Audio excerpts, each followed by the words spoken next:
It's not going very well for Bungie. We're going to talk about this. This is Neon. This is Clownfish Gaming News. And this is looking like a disaster for Bungie employees. Morale, I guess, is an all-time low. According to IGN, Bungie developers say the atmosphere is soul-crushing amid the layoffs, cuts, and fear of total Sony takeover. So we did a video on this a couple weeks ago talking about the Bungie layoffs, that Destiny 2 didn't do very well. The last update, people are tuning out from Destiny, and now it's looking really bad for the people that are left at Bungie. It looks like, Sony could just totally absorb them, and that corporate culture is going to run amok. And we're going to talk about this. So before we get into it any further, please subscribe for more gaming content, gaming news, gameplay videos. And I got to give a hat tip to Grums, who actually knows his stuff. He worked on World of Warcraft for a number of years, and he put this tweet out, I think it was yesterday. He said that QA is not development, but QA is vital, as they often know the game's problems and what to fix more in the actual news. Because, yeah, apparently Bungie's leadership has referred to the QA team as non-developers in a meeting. So I have to give a hat tip to Grums on Twitter/X, who put this on my radar. I saw it last night, talking about the QA team. I guess that it's so bad that they're referring to QA as non-developers. And Grums is saying that no, in AAA, QA needs to be gamers. They need to be gamers, and they said that they are probably the people that are going to find the bugs before some of the developers do, because he's saying the developers are less filled with hardcore gamers these days. If you go out to Clownfish TV Derezzed, which is our podcast, we actually did an interview with Grums, and he was talking about how game development has changed over the last several years, and especially in the AAA space, and that we don't have a lot of hardcore gamers working in the industry like we used to. And, this is definitely showing in the product. It's showing in the marketing of the product. And I think gamers are starting to smell the corporateness. Is that a word? The corporateness behind a lot of these AAA titles. And this is why more and more people, I think, are gravitating toward indie titles. Myself, I've been playing a lot more indie titles than I have been playing the AAA titles. I just really don't have a lot of interest. I can't remember the last time I got excited about a AAA title. I know the trailer for Grand Theft Auto 6 dropped, and I'm like, yeah, well, when it comes out in 2+ years, I might check it out and see if I'm interested. But I'm not really hyped for the game that much, because I know that this is a current year product, and it's probably going to be exactly what we expect it to be, right? Most of what I play, they're either retro games or they're indie developed games. But anyway, this is coming from Destiny Tracker. Bungie's leadership has referred to the QA team as non-developers in a meeting. Bungie has fired 10% of their internal QA department between early October and early November. So this is the article here from IGN, who did a journalism. So hat tip to Rebecca Valentine, who did a journalism at IGN. 1 month after a major round of layoffs impacted roughly 100 Bungie employees, which we covered. Those remaining at Destiny say the cuts, as well as other cost-cutting measures, came alongside an apparent scramble by studio leadership to avoid a total Sony takeover. Remember how they're like, oh yeah, Bungie's just, they're going to be able to do their own thing. They're going to be able to do their own thing, guys. There's not going to be anything left of Bungie, because Microsoft has Halo, and Destiny's kind of dead in the water at this point, and Sony's going to disembowel Bungie.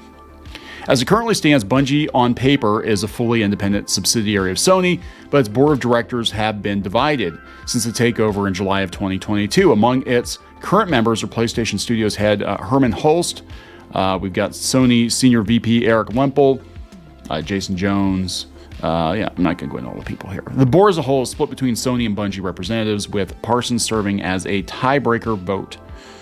Speaking to IGN under a condition of anonymity, multiple current and former Bungie employees described a department meeting that took place shortly after the layoffs, in which leaders hinted that this shared power may not last forever. No, when a corporation buys your company, they buy your studio, they leave the people in charge long enough to get a feel for what they're capable of doing. And sometimes they make offers to the people that are there. Sometimes they're like, we need you hypothetically speaking, if they had kept George Lucas when Disney bought Lucasfilm. We need you, George, for a while until we don't need you anymore. And that's what happened with Bungie. We need you. And now we're seeing, oh, okay, well, Destiny is not doing very good. So, we can use the Bungie brand. We can use the IP, or they might just retire the Bungie brand completely. You know what I'm saying? Like, they don't really need it. Does it really mean anything anymore? I mean, again, Microsoft has Halo. So does Bungie mean anything anymore? I don't know. And Halo's been running to the ground too. So while the exact details of Sony's deal to acquire Bungie remain unknown to the public or the employees, sources say they were told by leaders that the current split board structure is contingent on Bungie meeting certain financial goals. If Bungie falls short of certain financial thresholds by too great an amount, Sony is allowed to dissolve the existing board and take full control of the company. Whoa, okay. If Bungie falls short of certain financial thresholds by too great of an amount, Sony is allowed to dissolve the board and take control of the company. Basically, if Destiny 2 fails, which it is, Sony can just dissolve the board and take full control of Bungie. And with Destiny 2 expansion, the final shape delayed until next fiscal year, and Bungie still investing heavily on Marathon, many employees understand that Bungie is struggling to meet the necessary targets to keep its last vestige of freedom. Yeah, there are a lot of people playing Destiny 2 right now. The numbers are terrible. Yeah, the numbers are terrible. I don't hear anybody talking about Destiny 2. And I've got some people that are heavily involved in esports, and it's not something that people are really playing, as I understand it. Such a takeover wouldn't necessarily be shocking given its 2022 acquisition, but would nevertheless be a stunning development for a company that has historically prided itself on independence. Yeah, so it was with this threat looming that Bungie leadership, not Sony, according to Parsons, made the choice to lay off roughly 100 employees last month. So apparently Bungie, they're throwing people overboard to try to meet this financial goal that Sony has set for them so they can maintain their independence. The cost cutting at Bungie isn't limited to just personnel. Multiple current employees confirmed to IGN that the company has implemented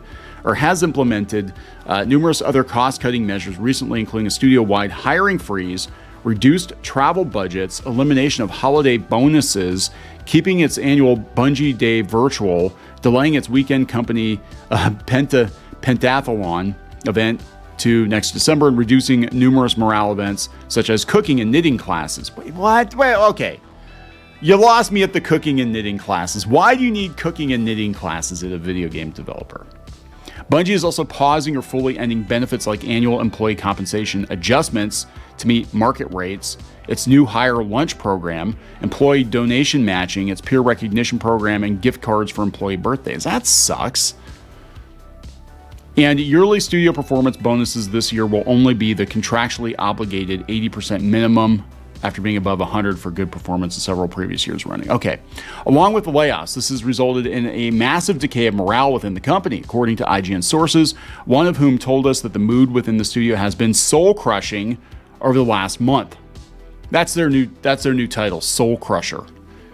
You got to keep the corporate parasites at bay.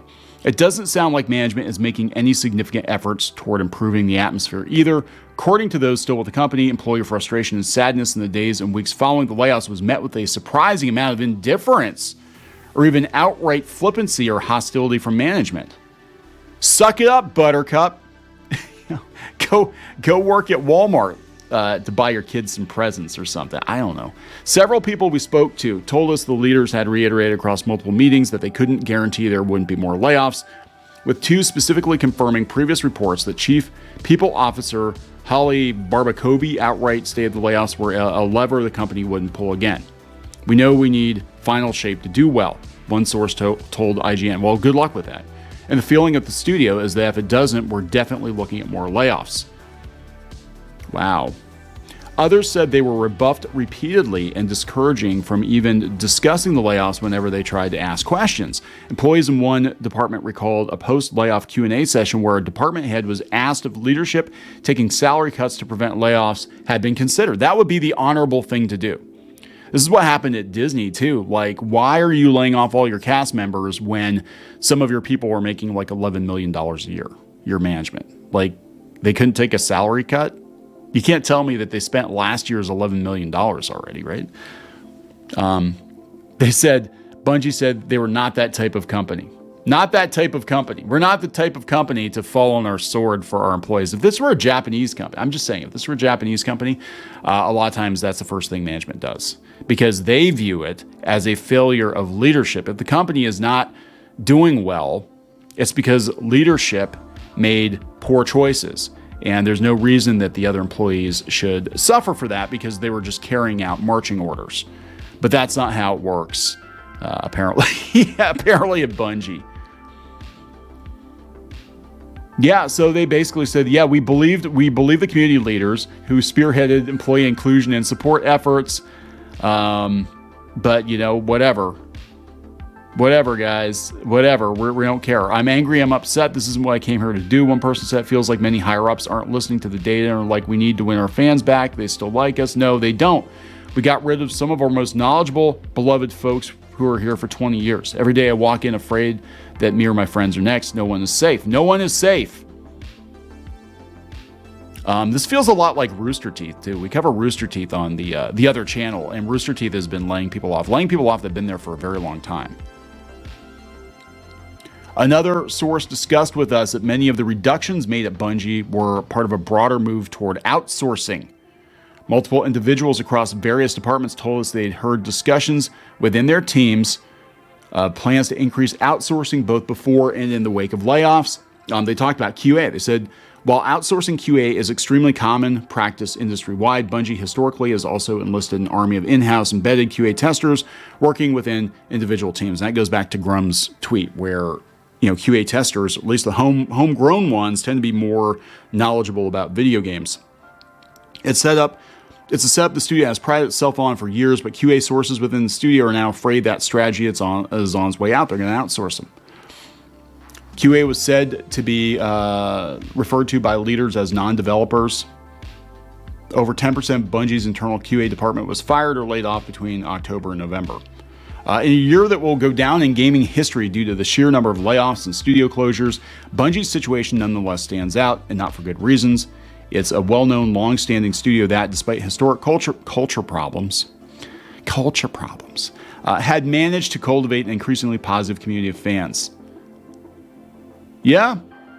Well, welcome to corporate America, or this is. Are they technically a Japanese studio? I mean, this is Bungie. They're owned by Sony, though, so maybe I don't know. Maybe they'll do. But this is Sony America. This isn't Sony Japan. You know, it's a little bit different. Sony US is not Sony of Japan, but smaller studios historically in Japan, animation studios and, smaller game developers, they tend to fall on their swords. The management will take a cut or whatever, but apparently Bungie is not willing to do that. So good luck to those of you working there. I would not want to work in the AAA space. Now, the upside to all this is that we're going to get a lot more indie games. We're going to get a lot more indie titles out of this cluster. All these AAA studios imploding. Look at what's going on with Embracer Group and all the stuff they're shutting down or consolidating. And then you've got Warner Brothers out there saying that, their AAA titles going forward are going to be live service games. So I think what we're going to see is a lot of these people going out on their own, starting their own studios, probably having much smaller budgets, but producing some really cool stuff. I mean, it's amazing what you can do with a handful of people. Look at Minecraft. I'm playing the hell out of Vampire Survivors. I love Vampire Survivors. You don't need a couple of hundred people working on a title to make a good game. There's a lot of really good stuff out there. Now, where it helps is when you've got the marketing, when you've got a company like Sony behind you or Microsoft behind you, it definitely helps with the marketing to get people to play your game. But we've got influencers too, and they can play your game.